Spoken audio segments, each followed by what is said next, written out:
Yes, magluluto po ako. Ay, mag-iihaw pala. Mag-iihaw ako ng isdang bangus.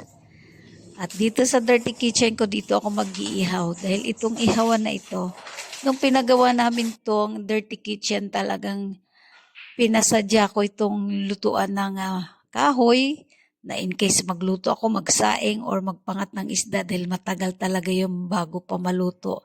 Kaya kahoy ang ginagamit ko doon.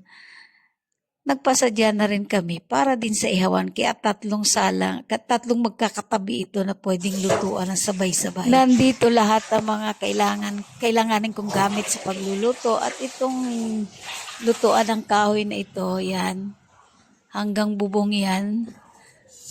Pinasadya namin talaga yan. At dito may butas yan sa loob, paakyat doon sa may bubong. Pero hindi papasok yan ng tubig ulan in case na umulan. May bubong din yan sa taas. Diyan lumalabas yung usok pagka nagluto ka na gamit ang kahoy or di kaya mag-iihaw ka. Kasi mausok yon, so may lusutan siya. At ito nga yung dirty kitchen ko na dito din ako halos araw-araw nagluluto. Sabi nga dirty kitchen kaya hindi pwedeng linisin. Char lang yun. Ito yung mga gamit ko in case na may handaan. Dito kami lagi nagluluto. Mas maalwan kasi kumilos kapag maluwang yung dirty kitchen na lulutuan mo. Kaya dito ang pinakapaborito kong spot pag nagluluto ang lola. Dahil nagbabaga na ang ating uling, kaya ihahanda na natin. Ibubuhos ko na siya at para naman maisalang ko na ang ating iihawing isda. Tiyang!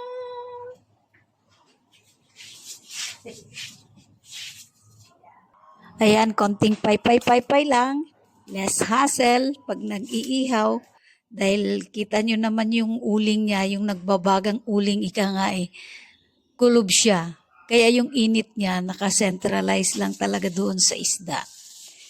Kaya kahit iwanan mo siya, may ginagawa ka, okay lang. Less hassle sa pag-iihaw. Ayan na.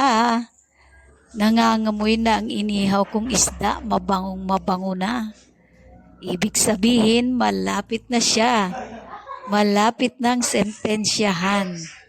At nakakagutom na talaga yung amoy niya. May sausawan akong toyo at kalamansi. Sayang nga lang wala akong sibuyas at kamatis na masarap dyan.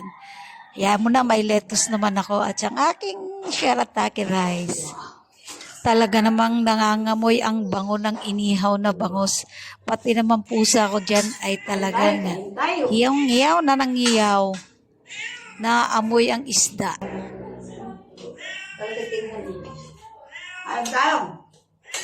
At pag ganito kasarap ang ulam, wala mo nang usapan. Subo lang ng subo. And that's all for today. Thanks for watching.